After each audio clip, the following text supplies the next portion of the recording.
172 cats, 74 dogs, and 1 tortoise. PAWS has a lot on its hands. But how are they able to survive the challenges of caring for all these animals? PAWS, established in 1954, has a rich history of fighting for animal welfare. One of their biggest victories was lobbying for the landmark law RA 8485, or the Animal Welfare Act of 1998. This law became the first anti-animal cruelty law in the Philippines. PAWS started in 1954. It was founded by a British woman named Muriel J. Pero most of the work actually, kasi Muriel J. only stayed for a little bit here in the Philippines. Ang nag-take on na ng work, si Mrs. Nita Ontiveros Lichaco. Siya talaga yung kinoconsider namin yung founder. So siya rin yung nakaisip na mag-lobby for an Animal Welfare Act, which is the first anti-cruelty law in the Philippines of a national scope. So she lobbied for it from 1986 all the way to 1998 until it became law. So PAWS is the one responsible for the Animal Welfare Act that we have today. We also lobbied for the amendment in 2012. It got passed in 2013, an increase in penalties of the original law. Attorney Ana highlights the problem of unchecked breeding in the country. She advocates for responsible pet ownership, spaying, and neutering. We have no regulations on breeders or people who are selling pets. Anyone can randomly just have their pets bred. May mga backyard breeders tayo. And there's, add to that there's no massive spay-neuter program for pets. So, ang nangyayari, bigayan lang ng bigayan ng tuta or kuting. And because of the very fast way that they were produced, syempre, pag binigay mo yun sa isang tao, tapos di naman siya, ready to take on a pet, dyan nagsisimula yung mga stray dogs and stray cats. So, ang problema is not stray dogs or stray cats. It is a failure to kapon the current pets that we have. It is a lack of responsible pet ownership. Yun yung root ng problem. Kaya we have all these animal welfare issues like napagmalupitan na yung hayop kasi nainis na yung kapitbahay, dumadami na yung mga stray dogs and cats, kaya nung kinuha ng pound, wala na ngayong kumukuha kasi lahat nakabili na ng Shih Tzu nila from the breeder or from the backyard breeder. Attorney Ana talks about how local government units must do more to control the animal population and safeguard public health. The LGUs are in charge of animal control. Now, what animal control is basically safeguarding public health from things na, kagat ng aso, yung mga pwedeng traffic, mga vehicular accidents because ang dami nakakalat na aso. So, yun yung concern ng LGU, no? But, so the traditional way that they would do animal control is kolektahin yung stray dogs and then pag wala nang naka-adapt, put down. Pero, yun na nga, we have to, sana, mag-offer din sila ng spay, neuter, or kapon. Kasi if they offer that, then less ang magiging asong gala and less yung kukolektahin nila. And then, usually, yung programs lang ng LGU is anti-rabies vaccine. It has to be not just rabies vaccine, it has to be the 5-in-1 for the dogs to protect them from parvo, distemper. And for cats, there's already 4-in-1. Dapat kapon. Kasi in most advanced countries, when you say that I'm a responsible pet owner, your pet is fixed. Hindi yun nagkakalat, nabubuntis, or nag-chase after pa ng females in heat. The heartbreaking reality of what animals go through when faced with abuse. It's irresponsible pet ownership that we have to work on in terms of yung companion animals. Of course, there are many other animal cruelties that I haven't even started talking about. There's farmed animal cruelty, the wildlife protection na hindi masyadong napoprotect, no? So there's a lot. Yun nga lang, we often see dogs and cats kasi they're the ones nasa radar ng mga ordinary Pinoys because they're the ones that we share homes with. So mas nakaka-identify tayo with dogs and cats. Every time meron kaming makikita na isang bayan, nilason yung mga aso, yung mga ganon. Or binalian ng kumukulong tubig yung pusa, it's because of nainis dahil ang daming aso or pusa na probably got into kawawa, no? Because the animals don't know that they're not supposed to be there. And yet, sila yung nagiging biktima. PAWS files 10 to 12 cases annually against animal abusers, with a 95% conviction rate. Every year, we would file an average about 10 or a dozen cases, and we would have a batting average of 95% conviction rate. Kasi when we file a case, we have witness affidavits. So, hindi kami pwedeng mag-file ng walang witness or personal knowledge kasi baka pagalitan pa kami ng prosecutor na wala namang probable cause or reasonable certainty of conviction. Tapos, inano namin yung case before him, di ba? So, all these things that we see on Facebook, on social media, are people sometimes putting mga suspecha lang nila. Yung kapitbahay nila, suspecha nila yung kamag-anak nila. But there's actually no evidence. So, minsan, hindi talaga matuloy yung case. And some of them would like to post on Facebook, pero they don't want to do the affidavits, and hindi naman po pwede yun. Last year alone, ito yung statistics, 673 emails we received on animal cruelty, and yet we were only able to file 8 cases of court cases, no? Kasi we can't file nga without an affidavit. And walang nagsasubmit. So, dun sa 673 na yun, minit namin sila, in-explain na namin kailangan ng affidavit, hindi naman naibigay. So, yun, in that case, hindi yun batas ang problema. Kasi a lot of people are saying, walang pangil ang batas. But how can you, any law, kahit na mga human crimes, hindi mapapailan, hindi makakapag-initiate ng complaint kung walang affidavit. So, all this tagging on Facebook, and yung mga sinasabi, kitang-kita naman sa video nandun siya. Hindi po pwedeng isubmit sa kote ang video and sabihin lang namin, kasi para pong si ganyan There has to be, a good defense lawyer will say, sino po yung kumuha ng video?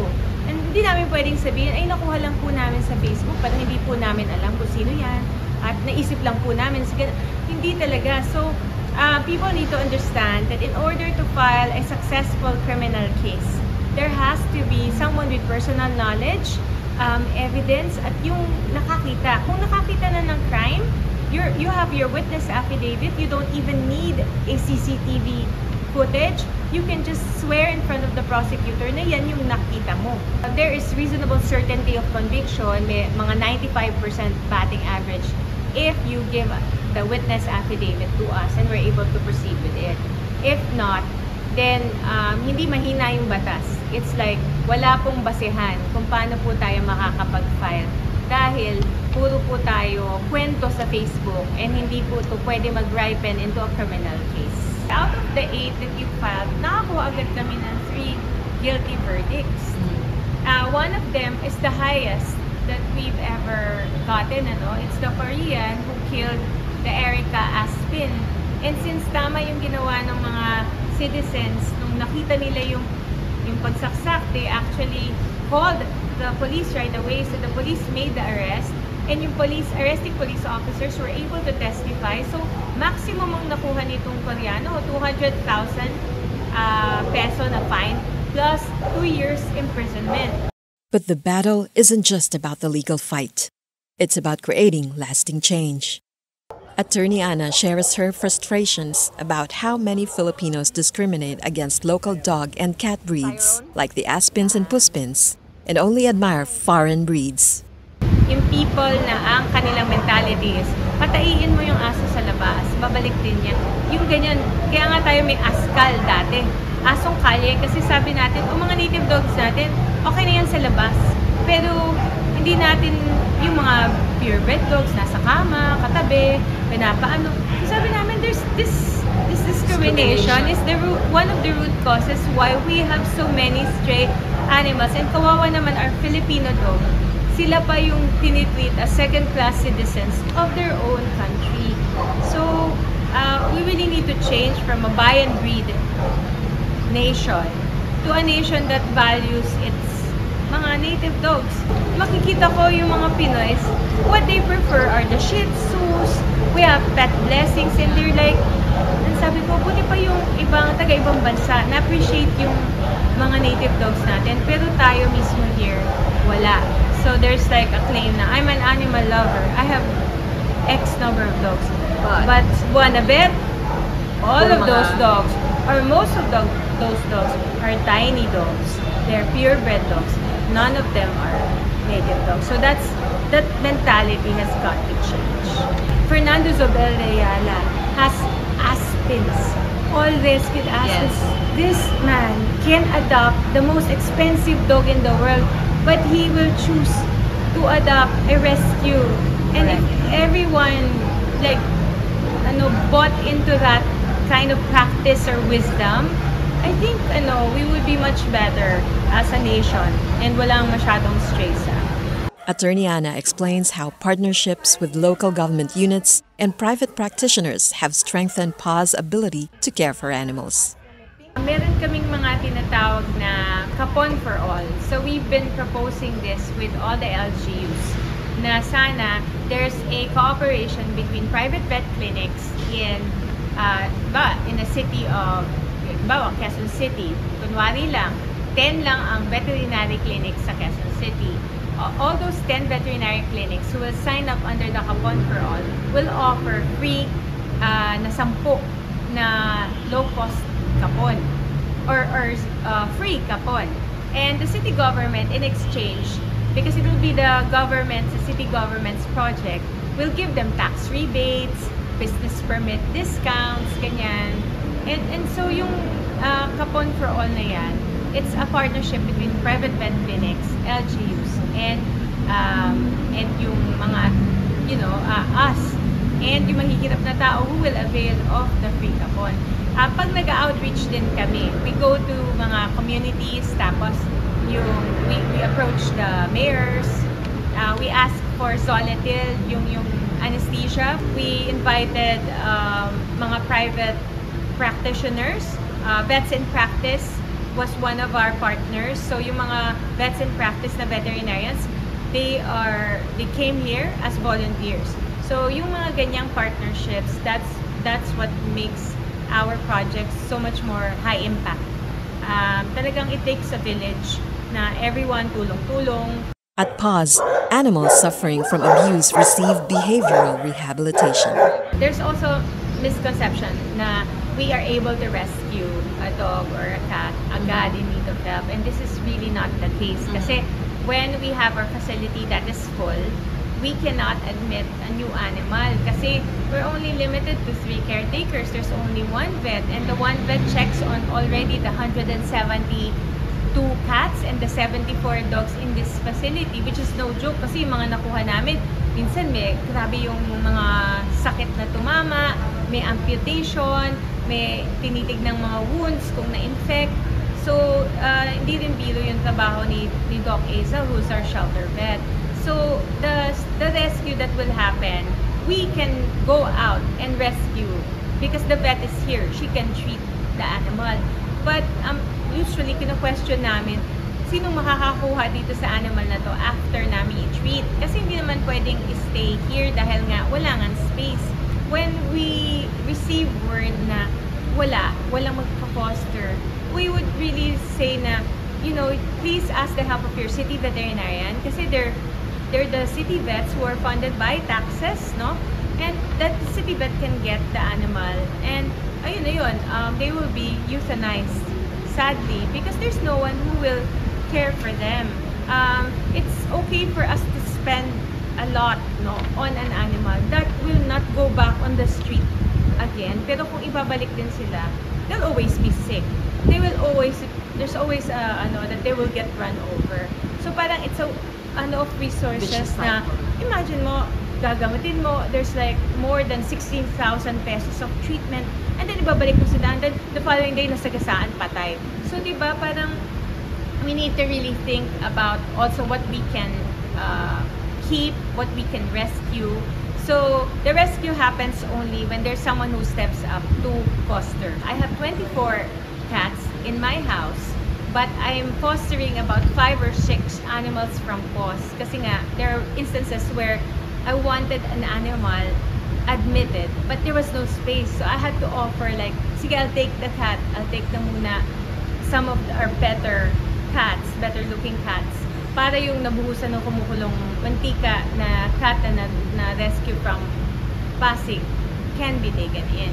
If it happens during an office hour at cost, we will go out, the animals taken here, checked by Doc Azel, and then given the medication. If there is a fosterer for a space, then free up yung space for that animal to be admitted. And if the animal is admitted, it takes usually for the physical aspect, it takes about mga 2 months to try to rehabilitate the animal. Ang medyo mahirap is the behavioral aspect. Kasi since the animal has been through so much cruelty, may trauma. The behavioral rehabilitation takes minsan years. We still have dogs here that have trauma, and we have a behavior specialist that works on them every day. And yet, medyo malakas talaga yung trauma. So, it's not as easy na, sabi kasi ng mga tao, huwag na lang natin i-impound, huwag na silang i-euthanize. Ipa-adopt na lang sila. It's a nice thought, but the adoption process takes a long time kasi you have to heal them physically, and then you have to heal them emotionally and psychologically for them to be adopted into good families, for them to become family dogs. Sometimes people are nagagalit sa mga city pounds na, oh, ba't daw nanguhuli? But I have to, you have to check. That's their mandate under the law. It's a public health concern. So while I also, I'm an animal welfare advocate, I don't like it when animals are captured and but if you go through the grand scheme of things, hindi ang city pound ang problema. Ang problem is irresponsible pet ownership. PAWS is committed to educating the public on animal welfare. Attorney Ana emphasizes the importance of understanding animal rights and how individuals can make a difference.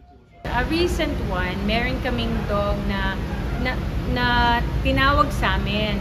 Nasa, I think if I'm not mistaken, Cubao area, nasagasaan daw. Tapos, sa sobrang lakas ng impact, nag-pop out yung eyes niya. So, and then she was sitting there for days and days, and walang gustong tumulong, or baka natatakot yung mga tao because of the expenses of vet clinic, di ba? Alam mo naman. So, she was there, naka-pop out na yung eyeballs from the socket because there was an impact on the head. I don't know if it was really a vehicle or pinakpok sa ulo. We don't know because when we found her. So, when she got here, when she was rescued, she wasn't even biting. She was very gentle and parang trusting pa rin kahit na nangyari sa kanya yun. So, when Doc looked at her, sabi hindi na natin masisave yung eyeball nito. We have to enucleate or remove the eyeball and stitch them up. So, sabi namin, paano kaya to? She's blind. But after a few days, she was already walking around the shelter. She was friendly to everyone. And she showed us na, anything is possible. A creature's life can turn around from hopeless one moment to filled with hope because somebody cared. Somebody cared to call. Somebody cared na, sige, i-ano natin, mag-foster tayo para maipasok si Lisel. That's what we named her, Lisel. And before Christmas, she was adopted by one of our supporters. One of these, yung supporter na to na nag-adopt kay Lisel is a supporter who always participates in our Halloween pet costume contest, in our beauty contest. Kasi may mga native dog beauty contest kami kapag merong National Aspen Day. So now, I've seen his post on Facebook. He is already training Lisel na rumampa with costume, and she's really looking like every inch a beauty queen. So this dog that was halos tinapo na lang and halos nakakaawa talaga yung itsura, parang wala na, parang iniwan na lang para mamatay. Now, she's going to be going up on stage and showing the world just how beautiful aspens can be. Meet Bazu, Rahan, Whitey, TikTok, and Tala. These cats were all rescued from different situations, and they are now healthy, playful, and ready for adoption. Medyo malayo nga lang from our house kasi sa Valenzuela kami. Attorney Anna closes by calling on the public to support PAWS. Magpakapon ng alagang hayop kasi everything we do, it all boils down to kapon. Kapon ang solusyon. Kapag hindi nyo kinapon, all the other problems, aggressive aso ko, hindi ko mahawakan, hindi ko madala sa vet, mga ganyan. Or nakawala po, nasagasaan, please help us, yung mga ganyan. O kaya, pinapakain lang yung aso sa daan. Hindi naman pinakapon, nanganak yung aso sa daan. So, magpakapon. Whether you're feeding the animal outside, out of the goodness of your heart, if you decided to adopt, if you have a pet, please kapon. And then secondly, and this is just second, is to donate to the PAWS shelter because it takes a lot to get this thing running. Yung shelter namin, our education programs, our campaigns to raise awareness. In fact, it was PAWS that really started the adoption campaign. Dati 1990s, the late 1990s, when I was starting out as a volunteer, there was no adoption. Ano lang, pag rescuer ka, the animal stays in your place forever. Kung ikaw nag-rescue, sa'yo na yun forever. So these are sanctuary. When we started this place, the PAWS Animal Rehabilitation Center, the dream was people would go here in search of a pet, hindi yung pupunta sa breeder or pupunta sa pet shop. So that is our dream. And that is how people can really help us. If they don't shop and yet they adopt from shelters or pounds, and they also support shelters, lalo na shelters kasi we don't get any funding from the government. We even have to pay business permits and all the other things, no? And taxes. We do pay taxes. If you can, if you have a little bit of extra, please donate to an animal shelter, donate to PAWS, because the shelters need your money more than the breeders or the pet shops ever will.